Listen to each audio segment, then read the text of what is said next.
Welcome back to Newsmax Prime. Now, before the last break, we heard about some more corporate pushback Donald Trump has been receiving over recent comments he made. I, of course, sat down last week with the 2016 presidential candidate, and he expressed his opinion on many topics, including taking aim at some of the others running for the Oval Office. I know many of them. I don't know all of them. They're politicians. Remember this. A politician is all talk, no action. They're not going to get us to the promised land, and I've been saying this. They are not getting us there. They're controlled by lobbyists. They're controlled by their donors. They're controlled by special interests. They are not getting us to our they're just not getting us there.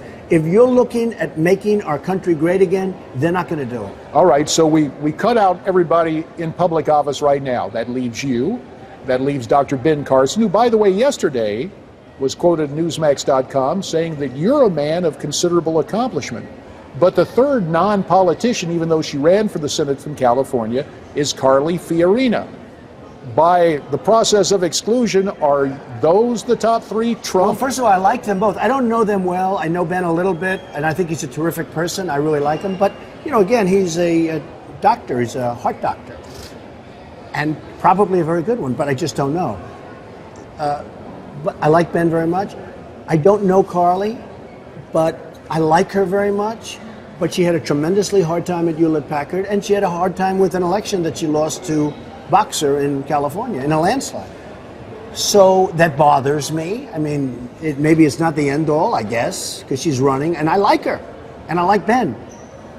But look, we all have strengths and weaknesses. My strength is I'll make this country so strong, and I'll create jobs like nobody else can. Nobody can create jobs like I do. And I'll strengthen up our borders, and I'll be big with the vets, and I'll be big with the military, because our military is treated badly, and our vets are treated horribly. Our vets are treated like third-class citizens. I mean, they're treated literally like third-class citizens, and we can't let that happen. Is Jeb Bush, of the Republican candidates, would he be, despite the polls, do you think it's most problematic for Jeb Bush? Will he have the toughest time? Or I guess what I'm asking is, who is the weakest candidate in the Republican field? Oh, I don't think it's a really relevant question, because there's so many. I mean, it's almost like an army of candidates. I've never seen anything like it. So there's a lot of people. But no, I don't think he would be the weakest candidate, actually. But he certainly has a lot of problems. Number one, he's in favor of Common Core. That means he wants children, he wants a source of education coming out of D.C. with the bureaucrats. If I'm in Iowa, if I'm in New Hampshire, if I'm in California, if I'm in New York, I want local people to work with the children. I don't want somebody in Washington that's never even seen my state. So that's one thing. And the other thing, he's very weak on immigration. Remember, they come for love, okay? Illegals are coming in for love. What was that all about? That's Jeb Bush. He's very weak on immigration, and he's in favor of Common Core. Those two things alone should beat him. But on top of that, he'll be a lousy negotiator. He will owe everybody, because, you know, all of this money that he's raising, you think he's raising it so innocently, like, oh, the guy's giving millions of dollars for nothing? Every person that gives that money to him has his eye on something. With me, I don't want any money.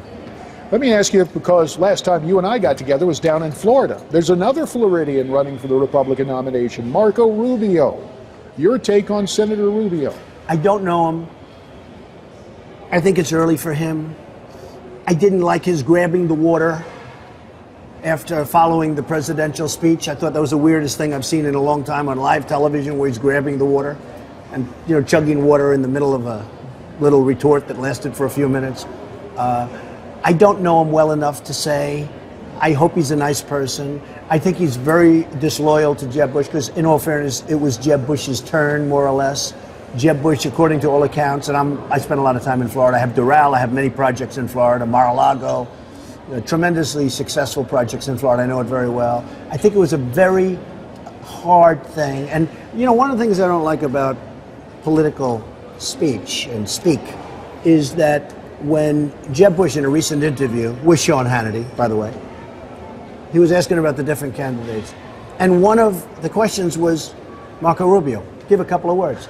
He said, a dear friend. He's not a dear friend. But a politician will say that, a dear friend. They should be honest. He's so angry, and he has so much hatred right now for Marco Rubio. But instead of being honest and saying, I'm disappointed in him or something, he said, a dear friend. That's called political speak, and I don't like it. I don't like it.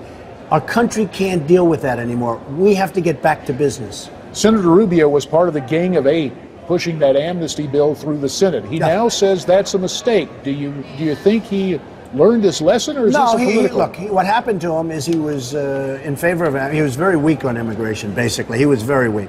And he was pushing it, and he went down like a rocket ship, and all of a sudden he said, oh, well, I don't mean that.